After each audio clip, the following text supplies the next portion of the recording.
एक ही पास है या अलग अलग हैं? एक ही पास है। गुड जी। तो एक अनम्यूट करना, स्पीकर पे रहना, दूसरा म्यूट करना। जी दीदी। कृपया सहना भवतु से आरंभ करना। जी। ओम सहना भवतु सहनौ भुनक्तु सह वीर्यं करवावहै तेजस्विनावधेतमस्तु मा विद्विषावहै। ओम शांति शांति शांति।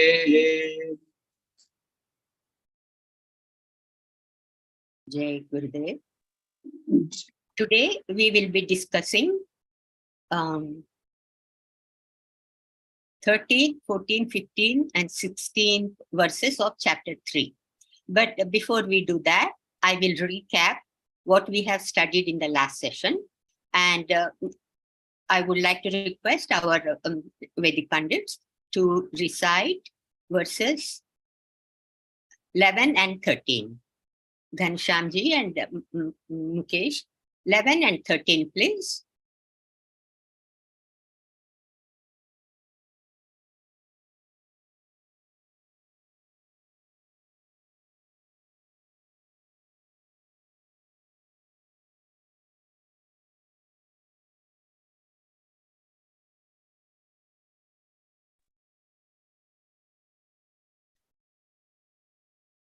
Mukesh, is there any problem?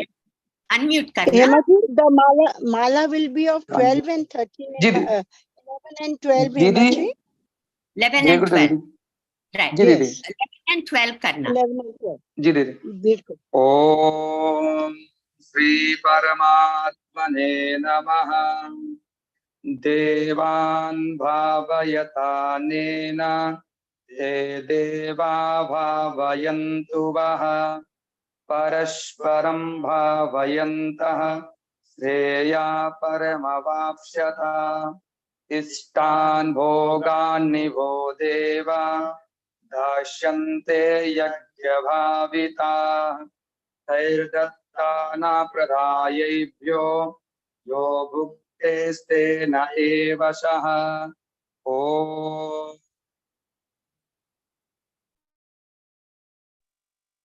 जय गुरुदेव। जय गुरुदेव, धन्यवाद। In the last session, we have discussed 9 to 12 shlokas of chapter 3. And we have learned what yajna and karma bandham are.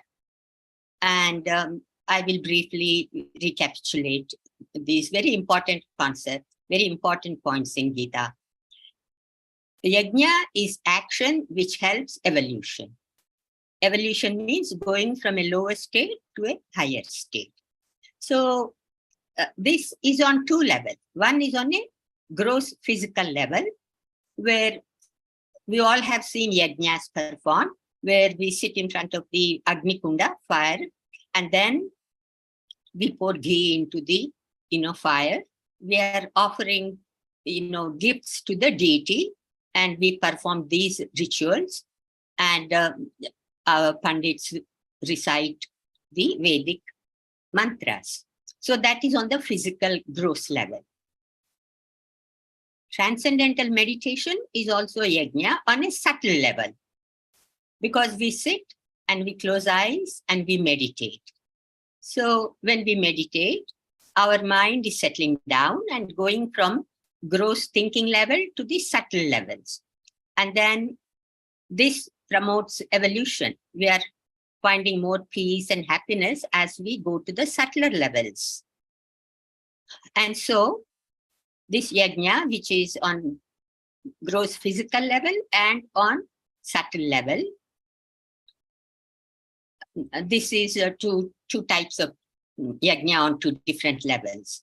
And when we come out of yajna, come out of TM, the divinity of Atma is brought into activity of daily life, into our body, senses, daily activity, and everything.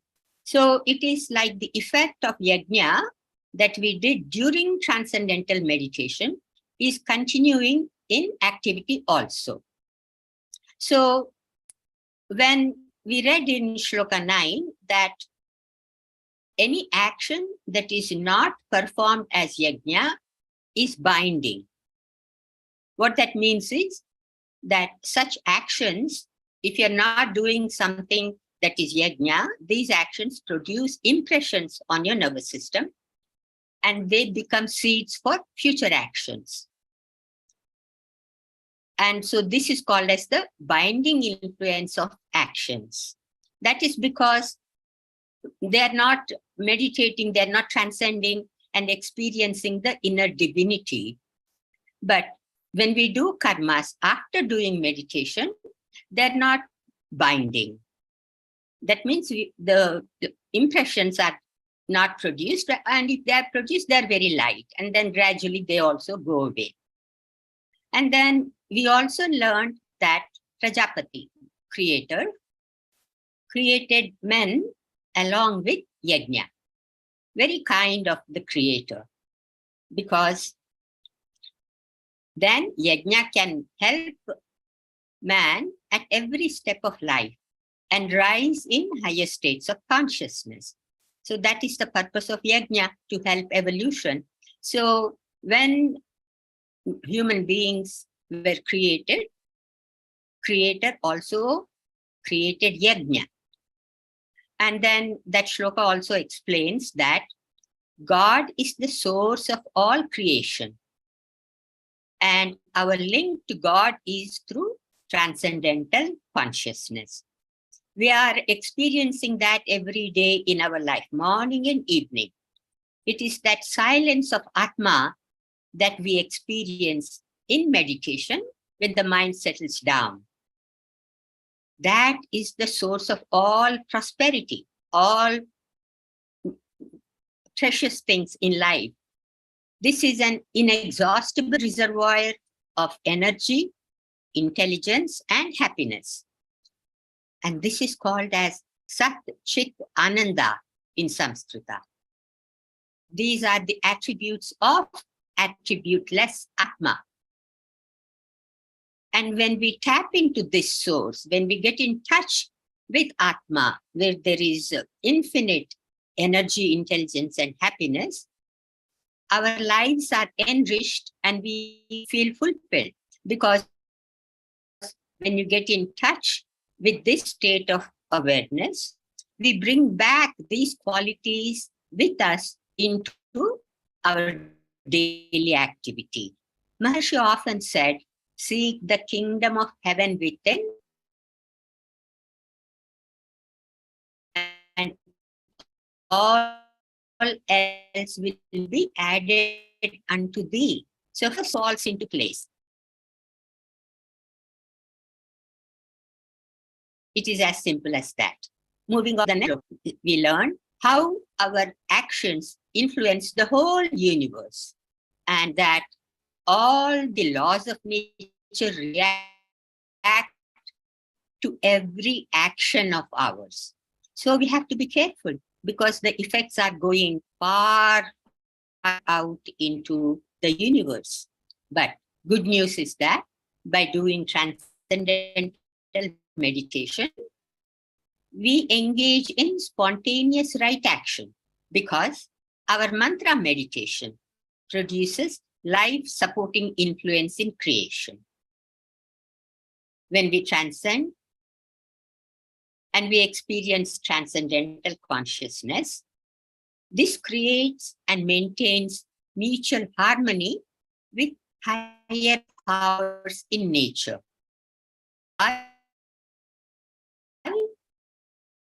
Because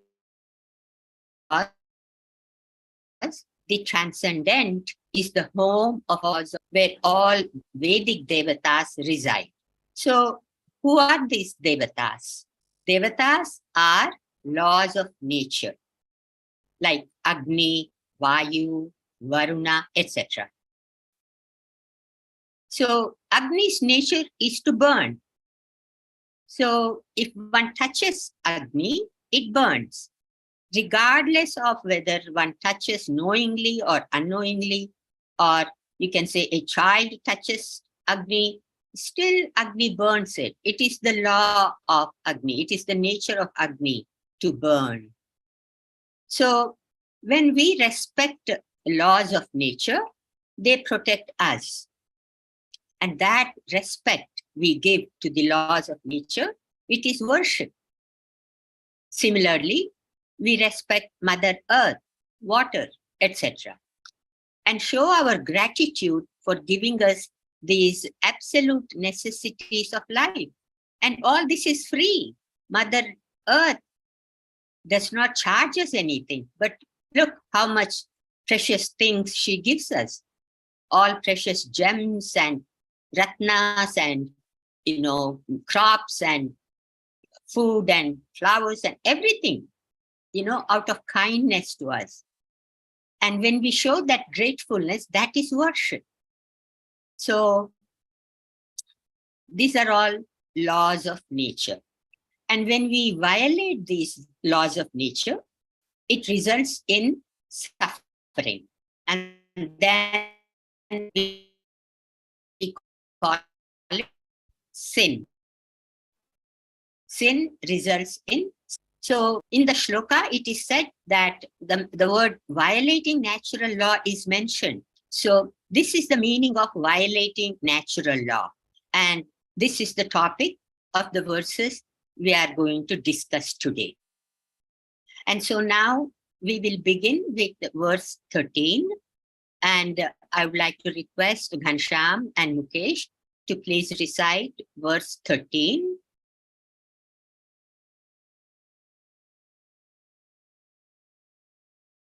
Jai Gurudev.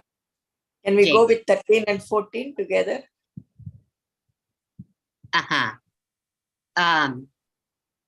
Mataji, 13th is a very lengthy one.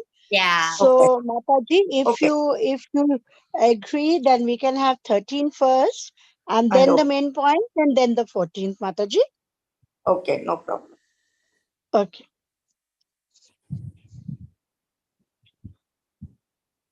13, please, Manish, Mukesh and Ghanshyam.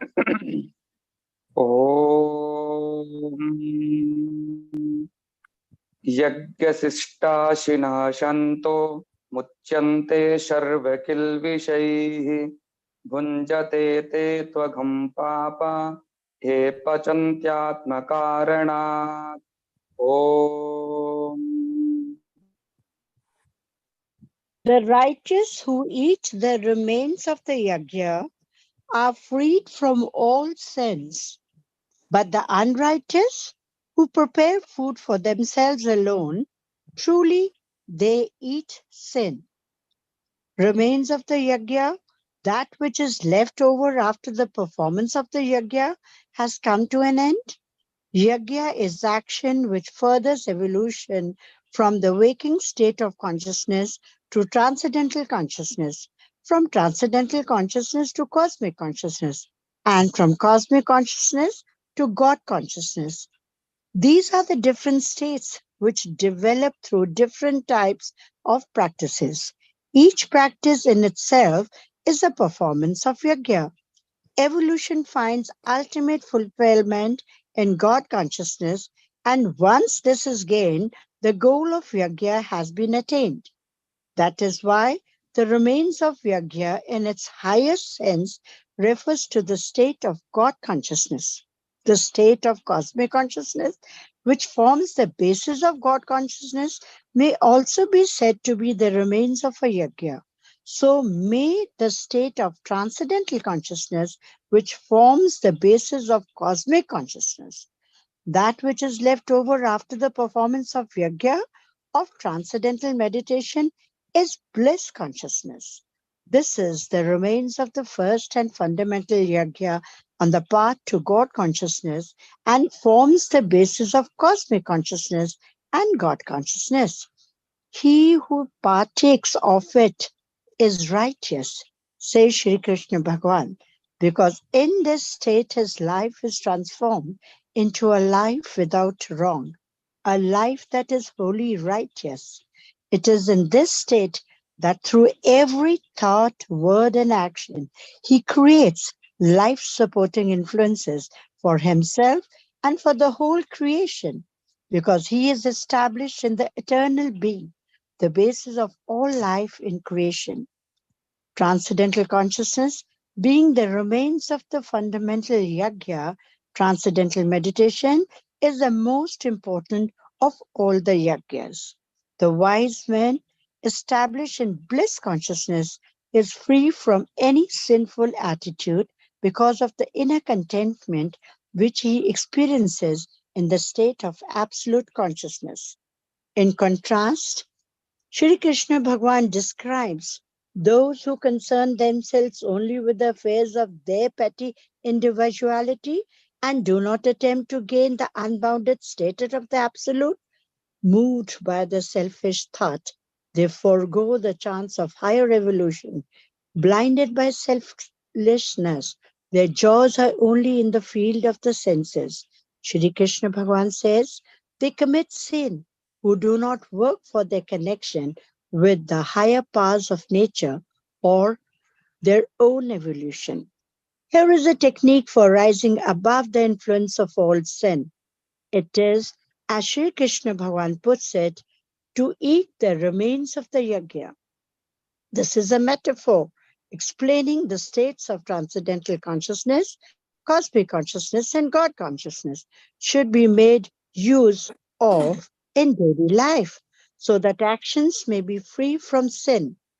Here, Krishna Bhagavan means that if mind has not yet completed the course of yajna, if it has not taken a dive into the self and has not become connected with the absolute being, if it has not realized the self as separate from activity, if it has not attained God consciousness, then it is not attuned to cosmic being and its activity is not tuned to the cosmic purpose. Therefore, actions are not wholly in harmony with the process of evolution. Under these circumstances, there is no certainty that a man's activity will be wholly right. There is always the possibility of an element of sin. Even in the state of cosmic consciousness, before God consciousness has been attained, every action fulfills the cosmic purpose and serves as a yajna. But if one has not yet attained the cosmic consciousness and created a situation where the self is lived as separate from activity, then one's activity will not be graceful. It will be gripped by individuality. It will not have been set free to become universal. Such activity does not belong to the dignity of cosmic life. When those who have not realized being as separate from activity engage in action, they appropriate the action to themselves and in doing so are taking something which does not belong to them, something which belongs to the realm outside the self, belongs to cosmic life. They fall within the category of thieves, verse 12, and partake of what in the present verse is called sin. The self then has no right to observe activity because activity belongs to cosmic life. There is also a further consideration. Activity thus observed will actually damage the self by overshadowing its nature. The overshadowing of the true nature of the self, bliss consciousness, is the basis of all suffering, and that which causes suffering is called sin. For this reason, the present verse also speaks of the association of the self with activity as sin. Ignorance is sin. Only when a man has become permanently established in the eternal freedom of absolute being, he is freed from all sins. Such a man alone is righteous man, a man who is always right. Through all his activity, he produces life-supporting influences in the nature because having gained freedom from activities, his action belongs to the dignity of cosmic life. They fulfill the cosmic purpose of evolution. That is why They never fall into the realm of sin. This is what Shri Krishna Bhagavan means when he uses the word righteous. If a man has not become righteous, if he has not placed his life in tune with the cosmic life of absolute being, then he may be committing a sin in everything he does. The only way out of the field of sin or of the binding influence of karma is to come under the influence of the eternal freedom of absolute being. This is the subtlest level of the message of this verse. Its more obvious levels, it refers to the gross fields of life, which demand ritualistic performances of yajna for their development. The quality of the mind depends upon the qualities of the various factors, such as food, environment, and experiences, past and present, which have an effect upon it. The quality of food directly affects the quality of mind. It depends on many factors, such as the material themselves and the manner in which they earned, whether this was legal or illegal, and also the manner of cooking and its purpose. Here, Sri Krishna Bhagavan lays emphasis on the purpose of cooking the food. He says that if the food is cooked to be offered to God and eaten by a man after offering has been performed, then the man enjoys the blessings of the God by means of that food. And thus, the mind produced by such food will be pious, progressive, and graceful. Such a mind will certainly be quite naturally if food is prepared without the purpose of making the offering but with the sole intention of satisfying the man's own hunger. In the following verse, Sri Krishna Bhagavan gives a graded sequence of creation. Jai Gurudev Mataji. Jai Gurudev. Am I unmuted? Yeah, I am unmuted. Jai Gurudev to all of you. So, I will just read the verse again. The righteous who eat the remains of the yajna are freed from all sins, but the unrighteous who prepare food for themselves alone, truly they eat sin. So here we are seeing three or more important aspects here. Now, number one is understanding yajna as an action for evolution, understanding yajna as an offering to gods, because the gods are also dependent on receiving these ahutis from yajnas. And so that is why the yajnas are also performed by noble people, saintly people, and unselfish people, so that, the gods receive these ahutis and for the welfare of the world or the Loka Kalyana. Then there is the yajna for the evolution, for your own personal evolution from waking, dreaming, sleeping states to the God consciousness and beyond. And so that is one purpose of the yajna. So here we have to clearly understand that yajna is for the evolution, your own evolution, and the ultimate goal is self-realization and gaining the God consciousness. Because just as we say knowledge is structured in consciousness, then we can say that also all actions are also structured in consciousness. Because when the mind remains individualized and it has not risen to the cosmic state, then naturally the individual mind will perform actions in the interest of the individual only. They will be self-centered and they will be selfish. So they cannot have that complete purity during this state. And even in the cosmic state, there is the self and the non-self. The non-self and the self are separate, and the self has not risen to the state of God consciousness yet. It is still on that individual level, and it is rising. It is rising, but it has not come to the God consciousness.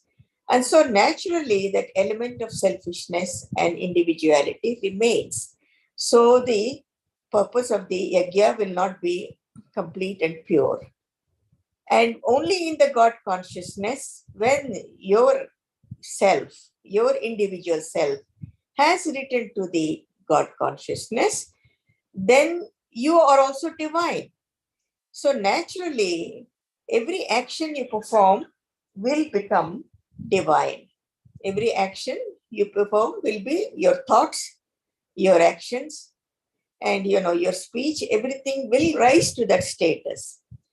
And not only that, what is divine, in that Ichha Shakti, Kriya Shakti, Jnana Shakti, that also rises. I'm sorry, my phone is saying something here. So, understanding yajna now, we will say all yajna is the action which helps evolution, and its ultimate goal is to gain the God consciousness. And we know that yajna can be gross or on the subtle level. And the gross one is, performing the rites and the rituals. And these are to please the devatas. And then to please and express our gratitude to the devatas. Then when we say this, then it can be for Loka Kalyanam or for individual desires. And most of the 99% of the people will only do it for their individual desires, whether it is material well-being or some other desire, individual desires will come into place. Then the subtle aspects of the yajna is on one level is the transcendence. Because transcendence is also an action. Just as yajna is an action, transcendence is also an action, but it is on a subtler level. And so the subtlest aspect of yajna is contacting the transcendental divine through transcendental meditation. And here, how does the yajna further the evolution? It furthers the evolution from the waking state to the transcendental consciousness, to the cosmic consciousness, and to God consciousness. So here what we are seeing is the different states which are developing through different practices, and each of these practices is a yajna. Each of these practice, when you are doing the meditation, it is a yajna, and each state is a different form of yajna. And in the same way, on the material level, on the gross level too, each one of them should be a yajna.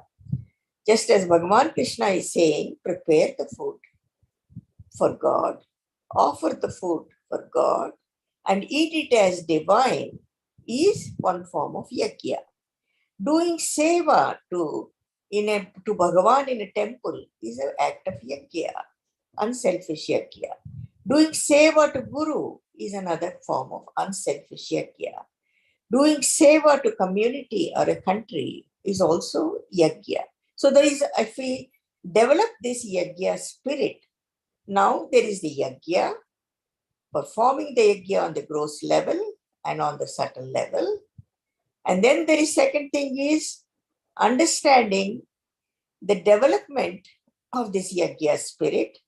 Now this yajna spirit cannot be, you should develop it because, the mind has the ability, the buddhi has the ability to discriminate between good and bad and what is real and unreal.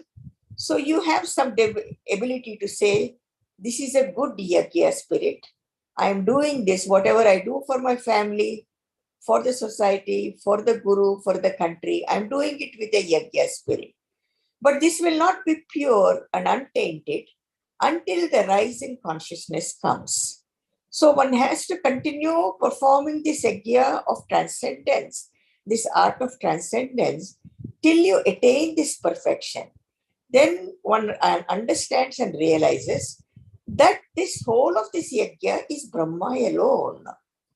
And what you are offering is your individuality to gain the divine. What you are offering is something lower to gain the higher. So if this is clearly understood, then that yajna becomes perfect. So that is why the pandits are needed to do these yajnas, because these ahutis are needed by the devatas. But then the devas and devatas will grant what you are asking for. If you say, I want self-realization and I want moksha, those obstacles will be removed. If you say, I am doing this for Loka Kalyanam, then that Loka Kalyanam effect will come. And if you say, I want this, for my good health or for my good job or for fulfilling some other, I want to get a good spouse or a good promotion, then those aspects also will be fulfilled. So that is why there is the yajna. In this yajna, there is the performer, process of performing, and what is performed. This is the samhita. In this samhita, if one has gained this samhita, this totality, then when you see that this is all that is there is Brahma alone, then you are connected to that Brahma. And whatever is needed is given without even asking. Because you are sitting there and Brahma knows that you're omnipotent and omnipresent. Brahma knows that you are here for your evolution, for your liberation. And he knows that your purpose, intent is Loka Kalyana. And so this is automatically fulfilled. So again, I will bring it back. Knowledge is structured in consciousness. All actions are structured in consciousness. Yajna is also structured in consciousness. Depending on your consciousness, the yajna will go on. And so if the pandits are performing the yajnas, the wise ones, the ones who have gained self-realization and God realization, remain transcendental. They are automatically connected. They are not performing the yajna there. They are automatically connected to the yajna and the devatas of the yajna. So this is the highest. I think, I have explained it clearly. I hope so. If there are any questions, please say it and then we will try to clarify. Thank you so much. Jai Gurudev. Mataji, do you want scientific research on that? Yes, please. Go ahead. Yeah. I would love to see it. Okay. So after the scientific research, then we can come up with the question answers. Yes. And whatever cleared there. So it says here that if you're freed from all the sins, then what happens? Your mind now is so clear because it depends on the qualities of various factors. Now, those factors do not have a binding influence on us, and it has been verified by scientific research that we have seen that there have been decrease in violence because your mind is in the steady intellect. There has been decrease in homicides. There has been decrease in crime rate. So it is one step furthering towards the world peace because each one of us performs our functions and duties from that level of established ourselves in absolute being. Thank you, Jai Gurudev. Jai Gurudev. Jai Gurudev. Very nice. So here what I will do is, I think I will just try to clarify this punya and papa. This punya and papa, of course, if you read the Puranas, they will go into great detail of what gives the punya and what gives the papa. On the simplest terms, we will say anything that is, opposing, anything that is causing suffering, anything that is causing, suffering to others and then bringing some kind of, violation of the nature or destruction is papam. So ultimately, the only thing is, has it been benevolent? Has it caused happiness? Has it been, beneficial to anyone? That is punya. If it is not, then it is papam. So if you have caused suffering, somebody keeps saying, that Chitragupta writes every account of you. How can they write, even because the mind itself thinks so many thoughts in 1 minute. How can, so many thoughts and so many actions can be written? Because we have karmas, 3 karmas are there. There is the thoughts, there is the speech, there is the actions. And, and the karmas are being created, papam and punyam are being created from all 3 of them. So ultimately, the balance and, what we understand is what which is benevolent and causing happiness and, creating bliss and evolution in others is punya. And what is opposite to that is, not causing evolution, creating suffering, and then creating sorrow is papa. That's all. That's to these 2 categories. Yeah. That's very beautiful way you brought it out. And Maharishi said, man makes his destiny. We have control of our destiny. So if we do good, we get punya and get happiness for ourselves and, to people around and for the universe. And if not, then we will do papa and we suffer and we, cause problems to other people. So in the interest of time, Mataji, can we move on, please? Yeah, okay. Sure. Okay, so we'll move on to the next shloka, unless there are any questions. Okay, so Ghansham and Mukesh, next shloka, please. Is that, what shloka is that now? 14. 14. 14. Yes. Om Annat Bhavanti Bhutani Parjanyad Dhanna Shambhava Yajjat Bhavati Parjanyo Yajya Karma Shamudbhavaha.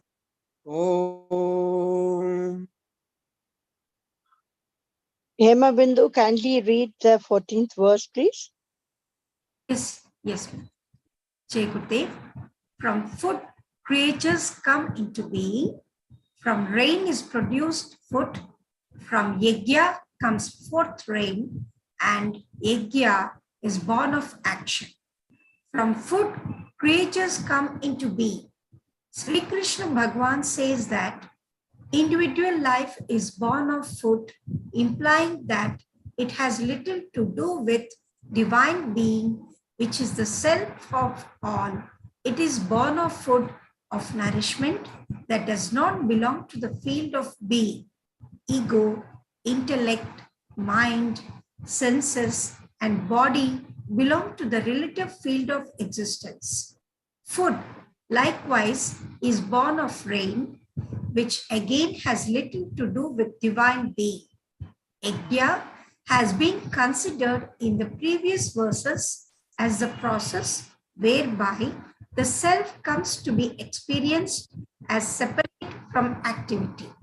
In this state of realization, activity is completely natural and perfectly attuned to the cosmic purpose of creation and evolution. As such, it produces a life-supporting influence in every field of creation, and as a result, the whole of nature remains harmonious. The sun shines in due time, rain falls in due time, and all the seasons remain regular. This is how yajna comes to be regarded as a cause of rain, which in turn is responsible for the production of food. Yajna is born of action. It is through action that a yajna is performed. Yajna is performance or an activity of a specific nature whereby one becomes united with cosmic being. This is the true meaning of yajna in the present context of a discourse on yoga. But this interpretation should not be understood as detracting from the truth of Vedic action, the performance of the Vedic rites known as yajna. The Vedas prescribe certain ritualistic performances by certain competent people to produce certain life-supporting influences in nature. This also results in gaining the sympathy of the laws of nature by creating an influence of harmony in the atmosphere and maintaining the rhythm of nature so that rain comes in due time for the production of food. Naturally, this type of yajna too is born of action, has action for its basis. The more gross aspect of yajna, that is, performance of rites and rituals to please the higher forces of nature for the sake of material well-being, needs action in the gross field of life for its accomplishment. Likewise, the more subtle aspect of yajna, which is the process of contacting the transcendental divine absolute, needs action in the subtle fields. This action in the subtle aspect of life is the process of transcendental meditation, whereby the mind travels through all the subtler levels of existence and transcends the subtlest level of manifested life to reach the state of absolute being. This explains why the glory of action is emphasized here. Jai Gurudev. Jai Gurudev. I will read the verse again. From food comes forth beings, and from rain food is produced. From yajna arises rain, and yajna is born of action. I will also read the verse number 15, which Hemaji is going to cover, but at least, puts the thread there. Know that action comes from Brahma, the Veda. Brahma springs from the imperishable. Therefore, the all-pervading Brahma is ever established in yajna. So,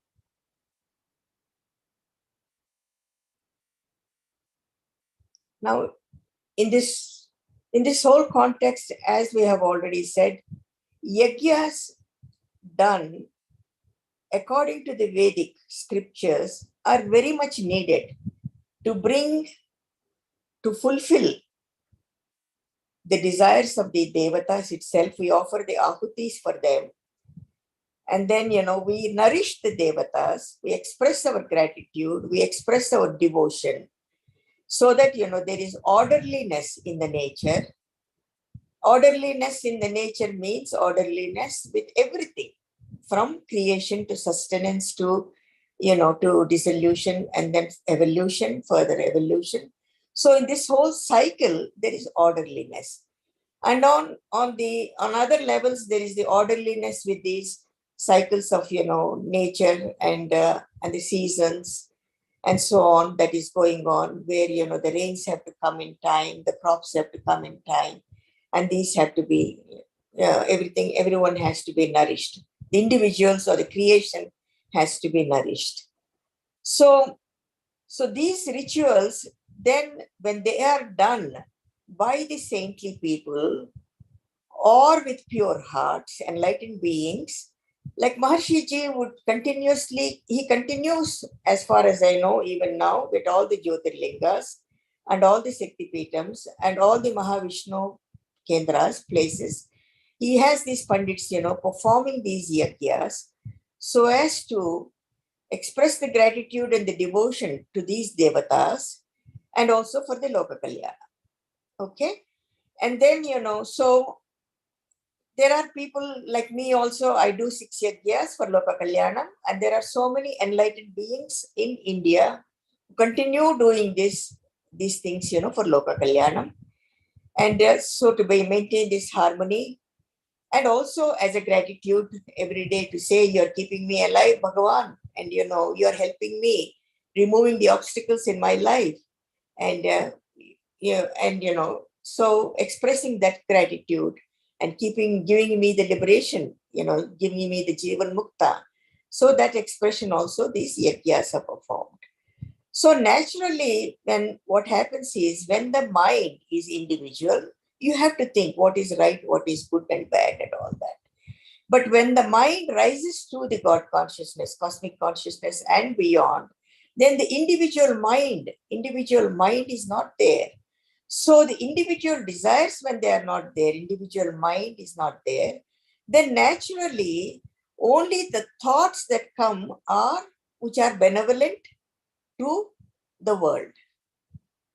The thoughts, the individual thoughts will not be there. When the thought arises, that will naturally be saying, this is good for the humanity, this is good for this is good for that. And automatically the actions will come only in that way.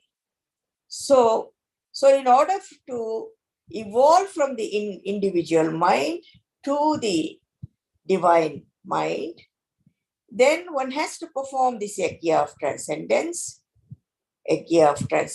transcending and transcending till you gain the cosmic, till you gain the self-realization. Then from the self-realization to the cosmic consciousness, from cosmic consciousness to God consciousness. So this is all the transcendental yajna.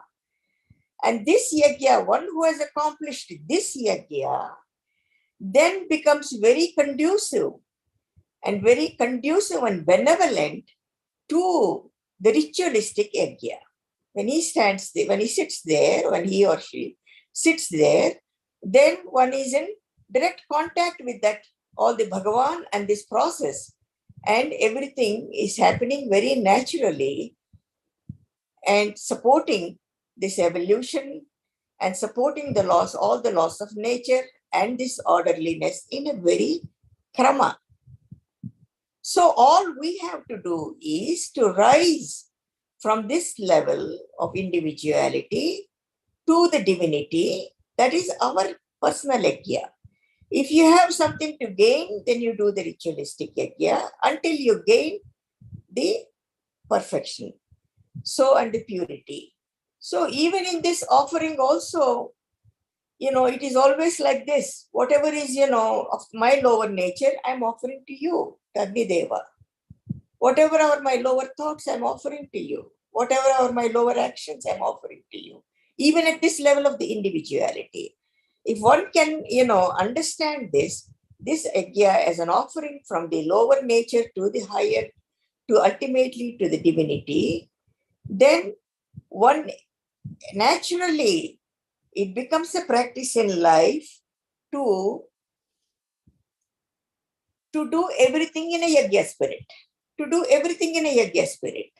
to develop that, automatically. Am I doing this in a yajna spirit?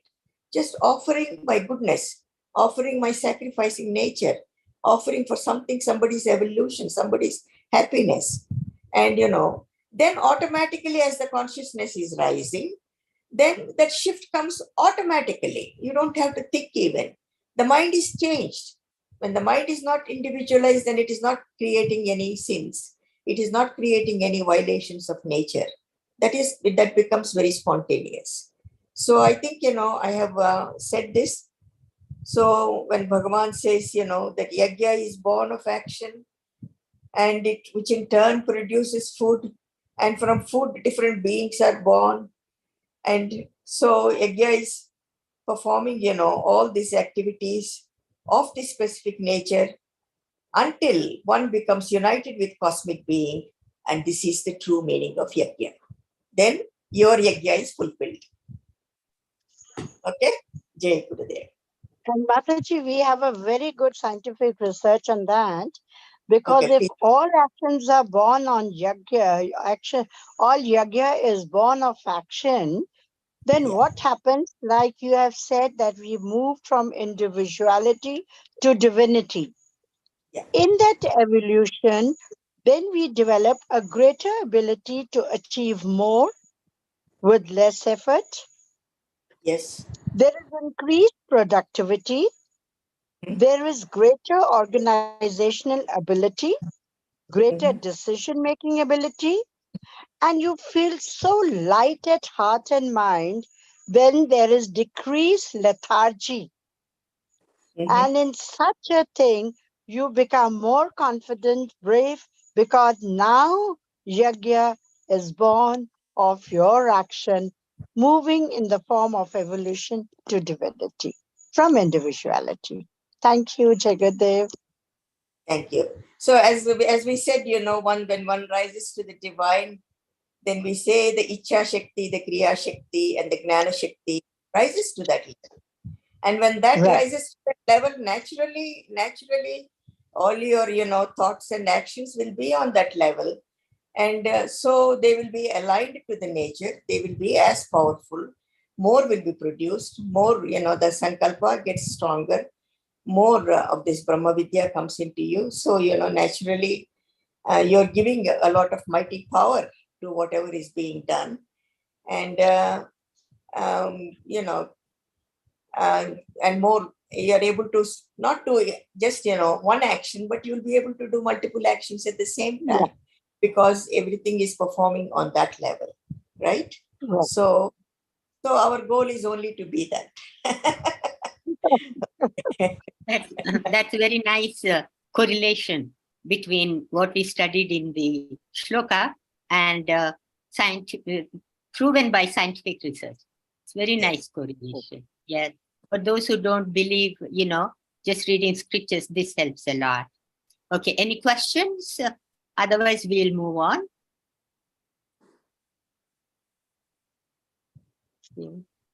Mukesh and Ghanshyam.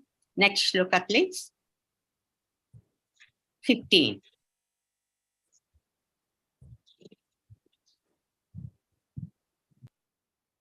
ॐ कर्म ब्रह्मोद्भवं विद्धि ब्रह्माक्षरसमुद्भवं तस्मात् सर्वगतं ब्रह्म नित्ये प्रतिष्ठितम् ॐ No action to be born of Brahma, the Veda. Brahma springs from the imperishable. Therefore, the all-pervading Brahma is ever established in Yajna. It has been said in the previous verse that Yajna is born of action. Here, Krishna Bhagavan says that action, karma, and all knowledge of it is contained in the Vedas, and that the Vedas are an expression of eternal life. The Vedas expound the theory of action and everything pertaining to it, its causes and its effects. This is the first reason why Sri Krishna Bhagavan says that action arises out of the Veda.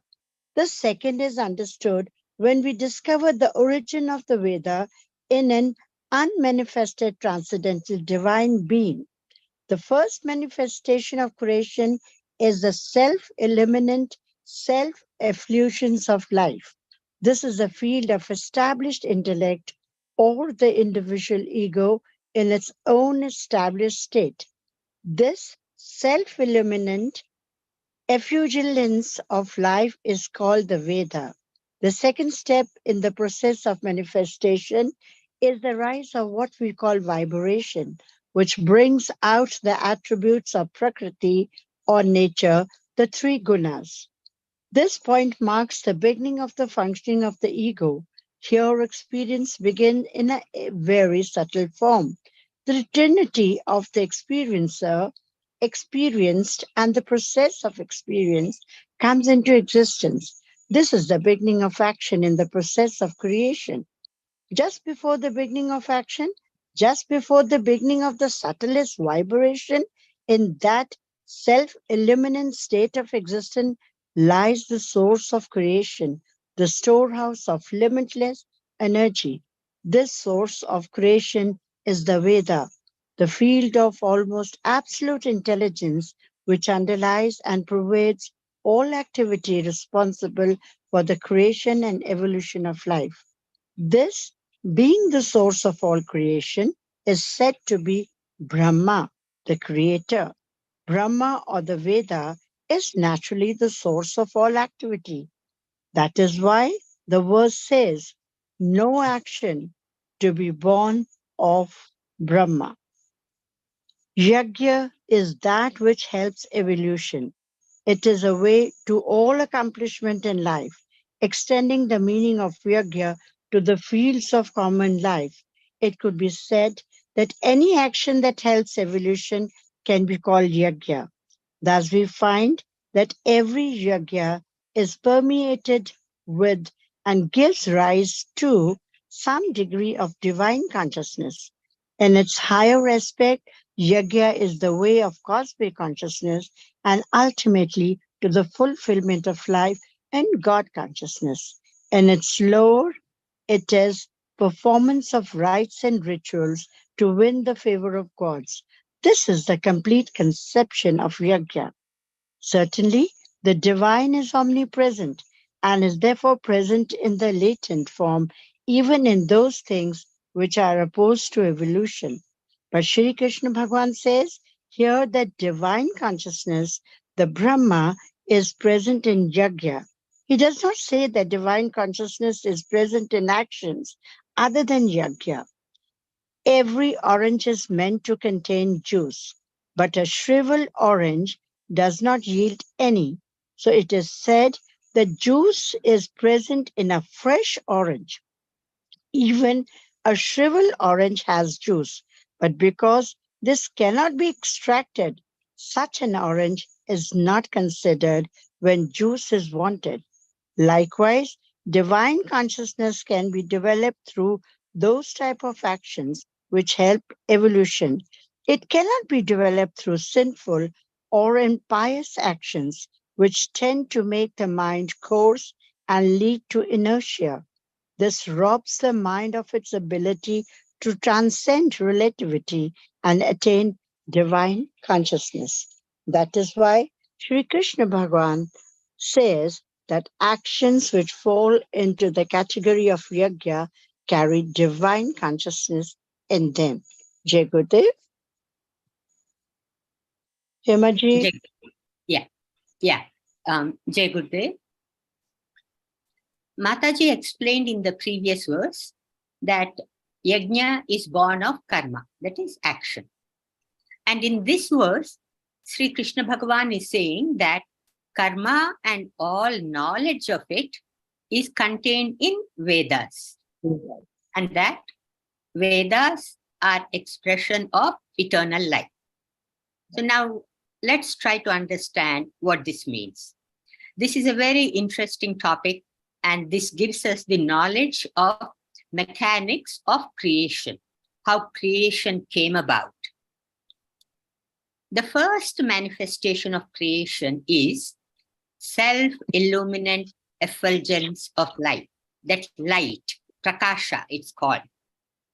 This self-illuminant effulgence, that is prakasha, light of life, is called Veda.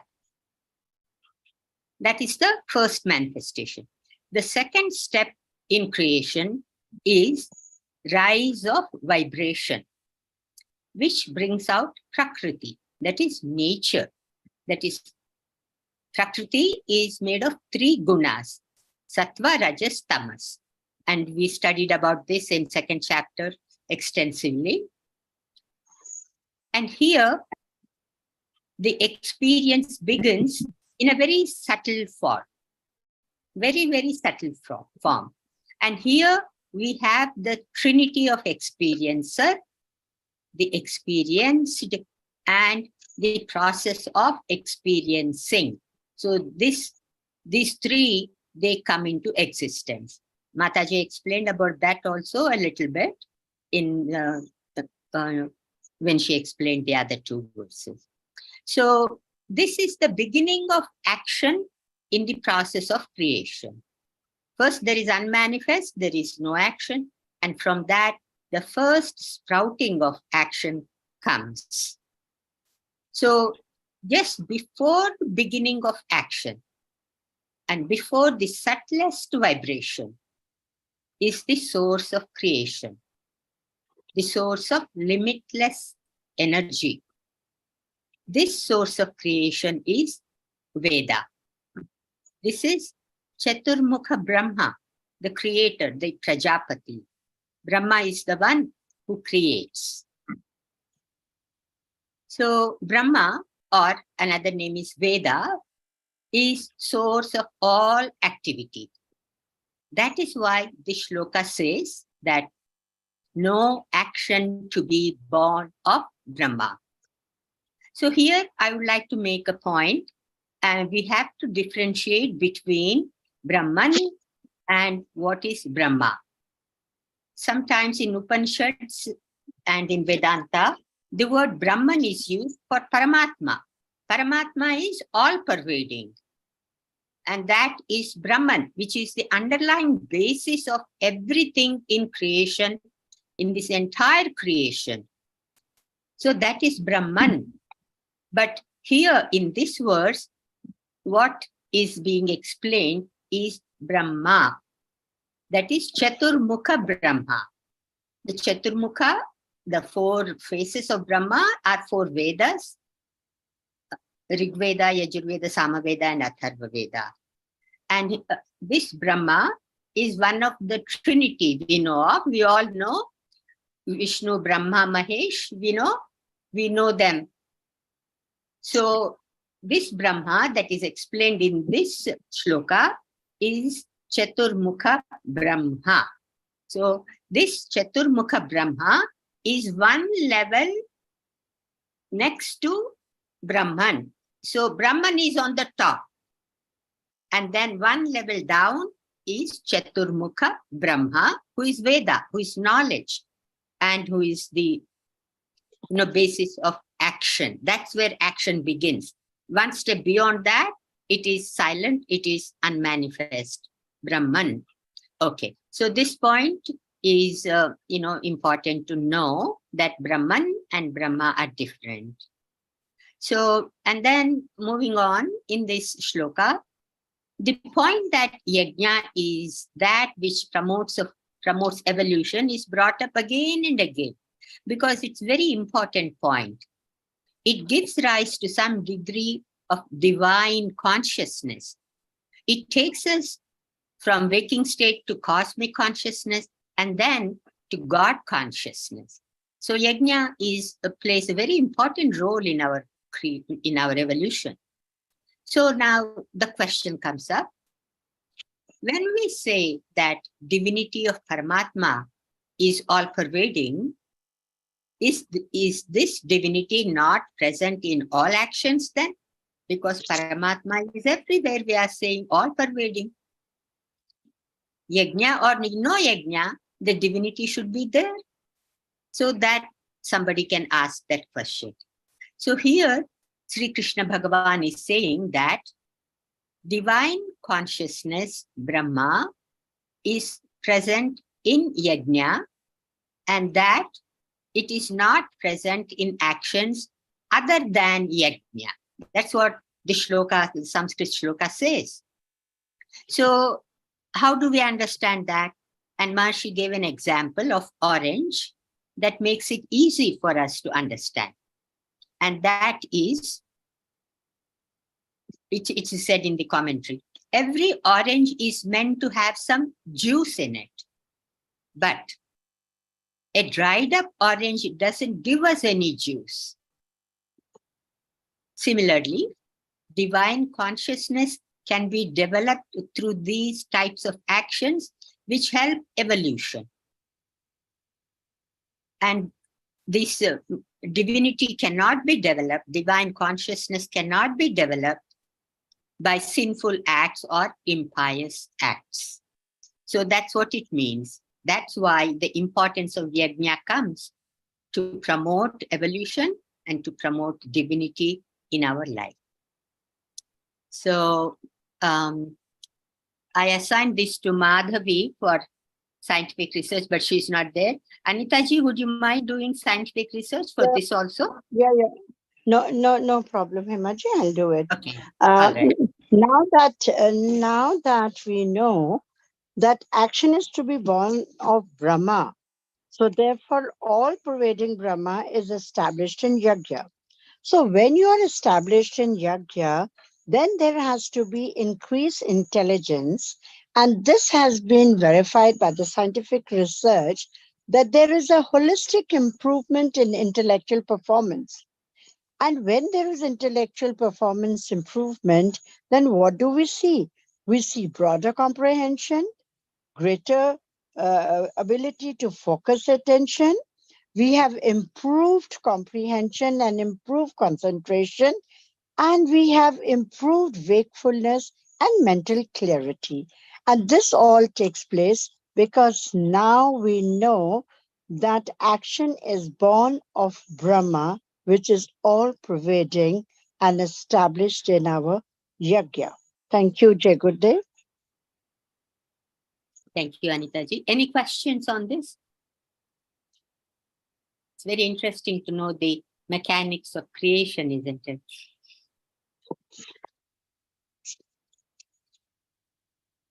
Okay. So shall we move on to the last shloka of today's session? 16 shloka. Ghanshyam and Mukesh.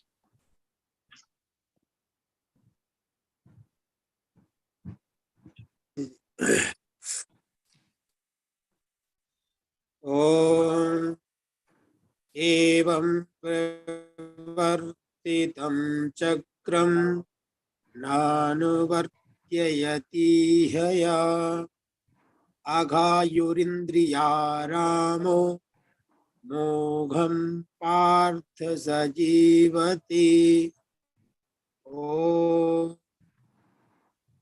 Jai Gurudev. He who in this life does not follow the wheel, thus set revolving, whose life is sinful, whose contentment lies in the senses, he lives in vain, O Partha. The wheel thus set revolving, life passes through different spheres of existence, gross, subtle, and by this means the process of evolution is carried out. The beginning of life is in the unmanifested, pure consciousness, the imperishable of the previous verse. If a man remains always in the field of senses and fails to reach the source of his being, if his mind does not travel from gross to subtle in order to realize that imperishable, the ultimate source of all creation, he lives in vain. He has not made use of the opportunity of enjoying that great happiness which lies beyond the range of the senses. He has not traversed the whole field of life. He has not gone from origin back to origin. He does not follow the wheel thus set revolving. He has committed sin against himself and sin against God because he has failed to rise to fulfillment. Therefore, Shri Krishna Bhagavan says that his life is sinful. One who has realized life through all subtle and grosser levels of existence and lives the ultimate being through all actions, who lives fulfillment in God consciousness, can be said to have followed the wheel of creation. He has gone to that whence he came. In the following verses, Shri Krishna Bhagavan brings out in detail the state of one who is enjoying this full life. Jai Gurudev. Hemaji? Yeah. So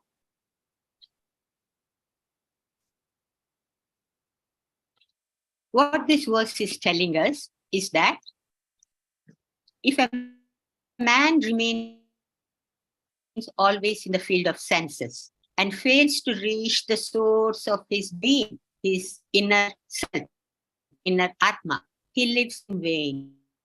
Why? Because by contacting our inner self, Atma, we get Atmananda. This Atmananda is much, much superior to the happiness that one gets from sense enjoyment. With sense enjoyment, you get some happiness, there's no doubt about that, but it is superficial, it is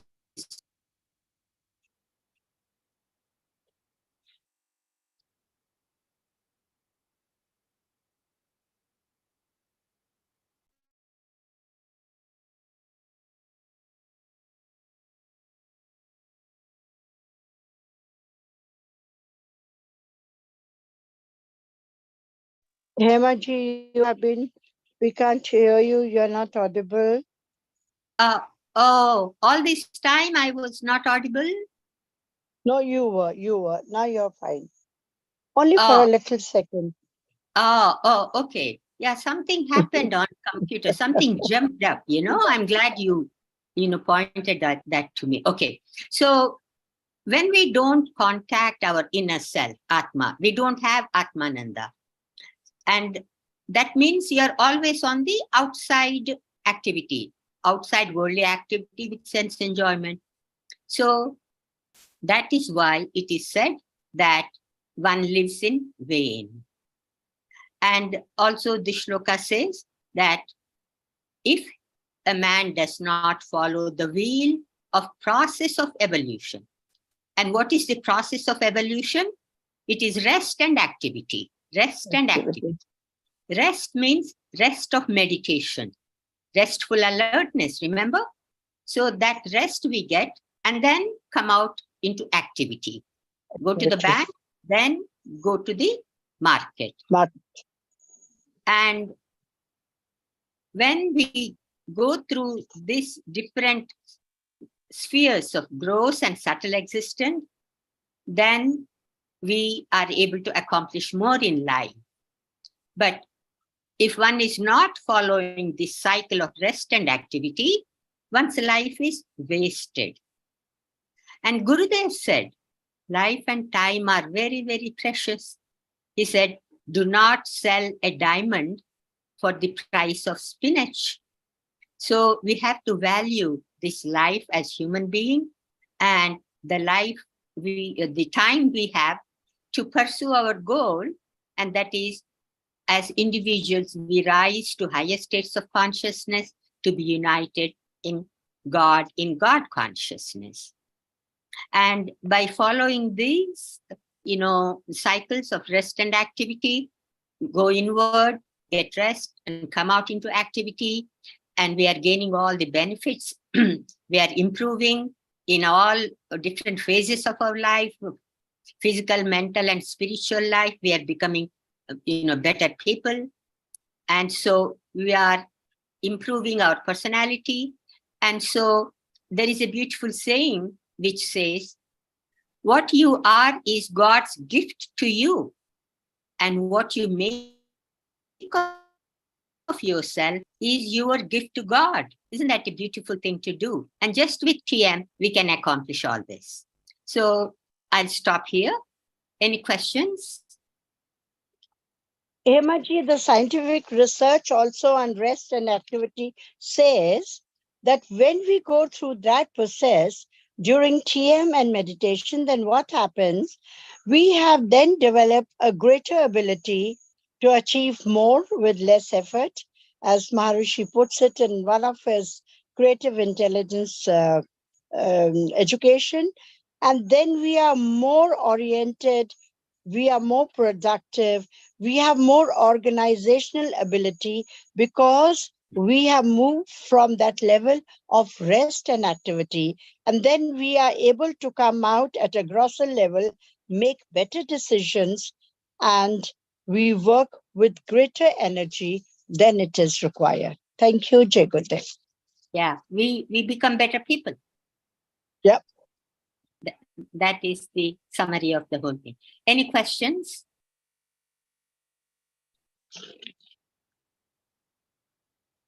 Okay. So this discussion we had of the 4 shlokas, we will stop now and we will move on to the next.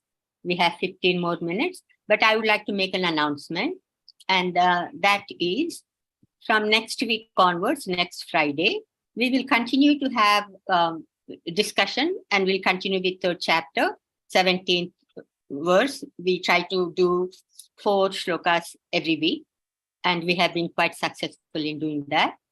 There is going to be some change in the format, and that would be, we will be having only on Ramraj TV. We will not be having the Zoom connection. So we will have the reading and chanting on Ramraj TV. we will begin as usual with Shanti Part, and then they will be reading. Anita ji and Sunita will be reading. They will alternate reading the English translation of the shlokas and commentary.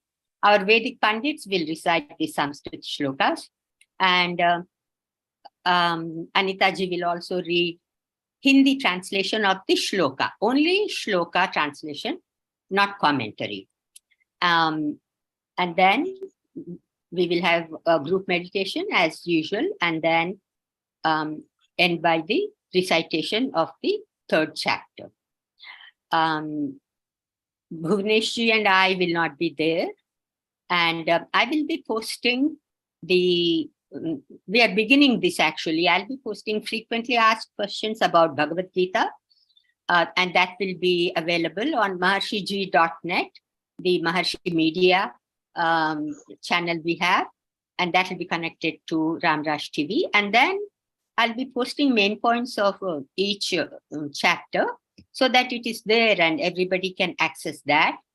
And so that will begin next week. Any questions on this?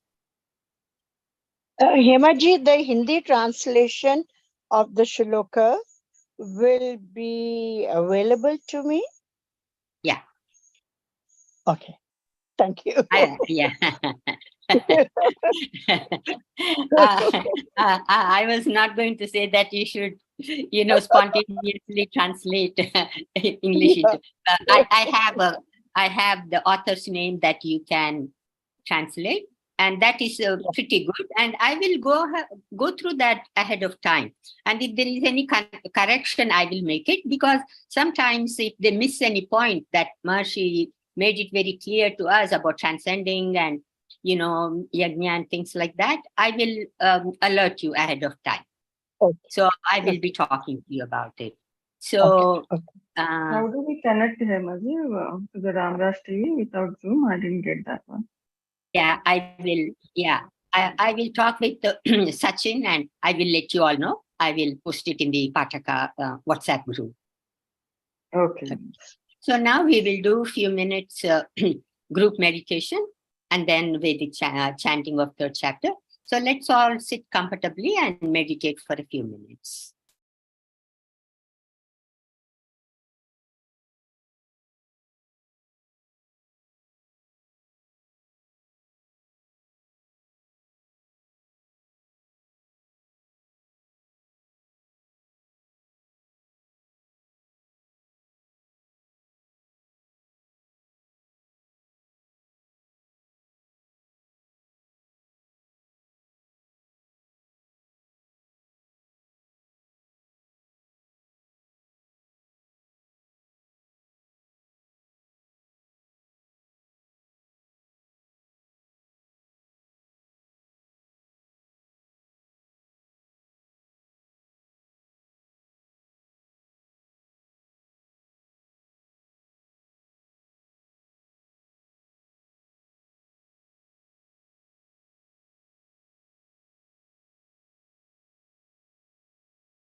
Jai Gurudev.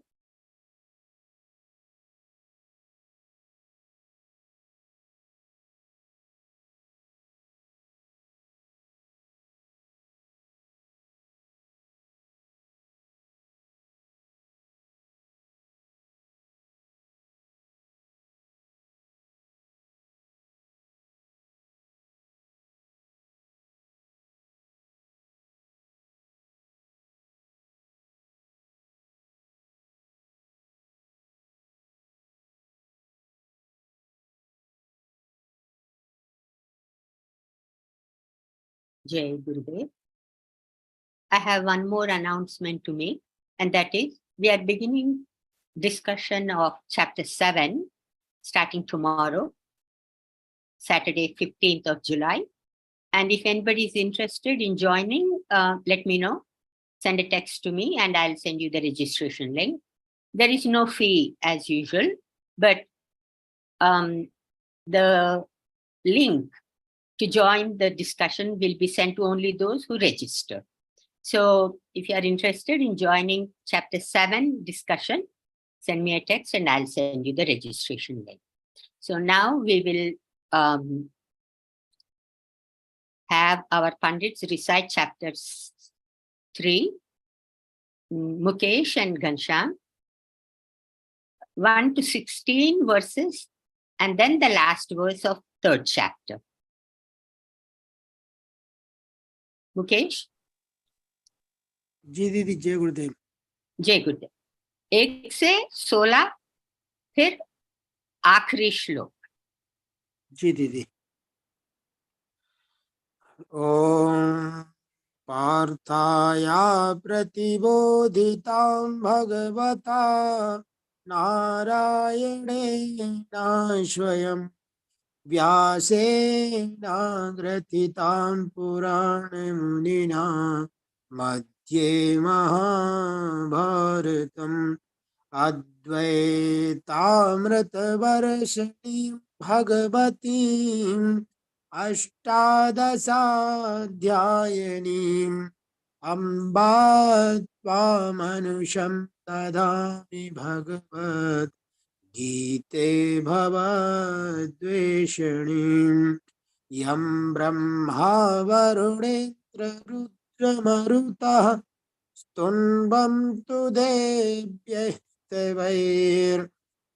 वेदैः साङ्गपदक्रमोपनिषदैर्गायन्ति यं सामगाः ध्यानावस्थिततद्गतेन मनसा पश्यन्ति यं योगिनो यस्यां तं न विदुः सुरासुरगणा देवाय तस्मै नमः।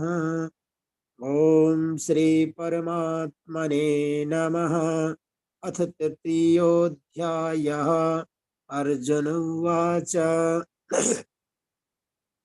ध्यायसि चेत् कर्मणस्ते मतः बुद्धिर्जनार्दन तत् किं कर्मणि घोरे मां नियोजयसि केशव यामिस्त्रेणैव वाक्येन बुद्धिं मोहयसीव मे तदेकं वद निश्चित्य येन श्रेयोऽहमाप्नुयाम्। श्रीभगवानुवाच लोकेऽस्मिन् द्विविधा निष्ठा पुरा प्रोक्ता मया नघ ज्ञानयोगेन साङ्ख्यानां कर्मयोगेन योगिनां न कर्मणामनारम्भा नैष्कर्म्यं पुरुषोऽश्नुते न च सन्न्यसनादेवा सिद्धिं समधिगच्छति न हि कश्चित् क्षणमपि जातु तिष्ठन्त्यकर्मकृत् कार्यते ह्यवशः कर्मा सर्वः प्रकृतिजैर्गुणैः कर्मेन्द्रियाणि संयम्य ययास्ते मनसा स्मरन् इन्द्रियार्थान् प्रमूढात्मा मिथ्याचार्य स उच्यते। यस्त्विन्द्रियाणि मनसा नियम्यारभतेऽर्जुन कर्मेन्द्रियैः कर्मयोगम् अशक्ता स विशिष्यते नियतं कुरु कर्म त्वं कर्मज्यायो ह्यकर्मणः शरीरयात्रापि च ते न प्रसिद्ध्येद कर्मणः यज्ञार्थात् कर्मणोऽन्यत्र लोकोऽयं कर्मबन्धनः तदर्थं कर्म कौन्तेय मुक्तसङ्गः समाचर सह यज्ञः प्रजा सृष्ट्वा पुरोवाच प्रजापतिः अनेन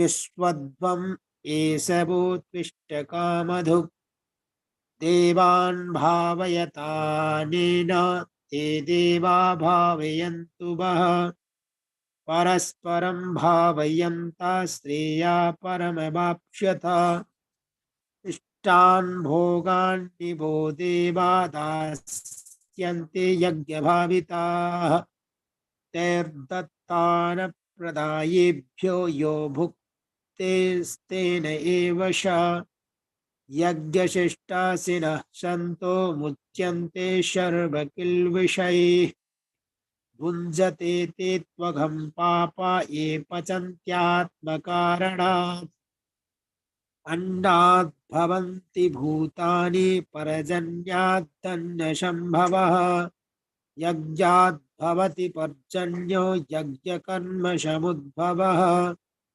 कर्म ब्रह्मोद्भवं विद्धि ब्रह्माक्षरसमुद्भवम् तस्मात् सर्वगतं ब्रह्म नित्यं यज्ञे प्रतिष्ठितम् एवं प्रवर्तितं चक्रं नानुवर्तयति यः अघायुरिन्द्रियारामो मोघं पार्थ सजीवति ॐ एवं बुद्धे परं बुद्ध्वा संस्थाभ्यात्मानमात्मना जहि शत्रुं महाबाहो कामरूपं दुरासदम् ॐ तत्सदिति श्रीमद्भगवद्गीतासु उपनिषत्सु ब्रह्मविद्यायां योगशास्त्रे श्रीकृष्णार्जुनसंवादे कर्मयोगो नाम तृतीयोऽध्यायः।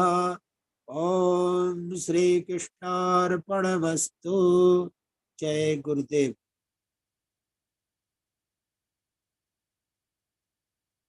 Jai Gurudev. Thank you, Mukesh and Ghanshyam ji.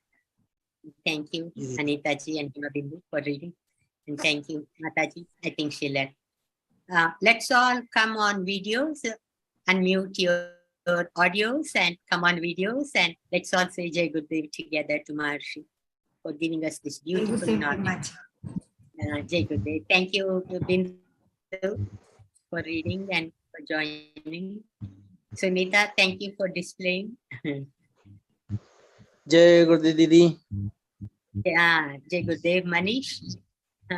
Oh, all this time आपको मैं Mukesh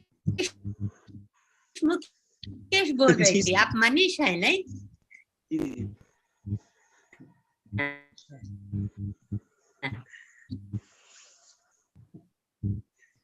Okay, so thank you all. We'll continue our third chapter study next Friday, same time. Jai Gurudev. जय गुरुदेव। Jai Gurudev. So I will close the meeting now. जी दीदी शांति पाठ। Oh, हाँ, अच्छा याद किया आपने। प्लीज शांति पाठ करना।